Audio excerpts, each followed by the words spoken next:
Hi friends and family, this is Prasuna. నేను కొత్తగా ఇప్పుడే ఒక ఛానల్ ఓపెన్ చేశాను, travel bites with Prasuna. You will get food vlogs and travelling vlogs నా ఛానల్లో. అండ్ మేము యూకేలో ఉంటాము, so I will share very new information with you. మాకు ఇక్కడ ఏం అవైలబుల్గా ఉంటాయి, what we can see new అని. అండ్ ఈరోజు మనం క్విక్గా మా హస్బెండ్కి నేను చేసే బ్రేక్ఫాస్ట్ చూసేద్దాం. దట్స్ ఇడ్లీ. ఐ నో ఇడ్లీయే కదా, నార్మల్గా ఇంట్లో చేసుకుంటారు కదా అందరూ అని అనుకోవచ్చు. బట్ యూకేలో ఉండి ఇడ్లీ చేసుకోవడం అనేది రియల్లీ బిగ్ టాస్క్, బికాస్ అస్సలు మంచిగా రాదు. కానీ ఈరోజు ఎందుకో వీడియో కోసం అనుకుంటా కొంచెం మంచిగా వచ్చింది. అండ్ నాకు పర్సనల్లీ 3 పూట్ల ఇడ్లీ పెట్టినా నేను చాలా హ్యాపీగా తింటానన్నమాట.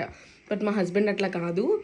ఆయనకి రోజు bread and jam, bread and peanut butter ఉంటే హీల్ బి వెరీ హ్యాపీ. చాలా హ్యాపీగా తింటారు. రోజు మార్నింగ్ నేను can I make dosa for you అంటే నో, బ్రెడ్ తీసుకొచ్చి ఇట్లా పెట్టి make bread and jam or bread and peanut butter అని అంటారు. So we both have different tastes. Mine is completely South Indian and tanu 5 years ikkada undi he don't know how to cook, so tanaki ikkada style inga baita edaina dorikte tineyam itla alvat padipoyaru paapam.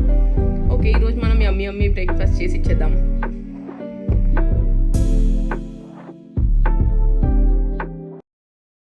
Please like, share and subscribe.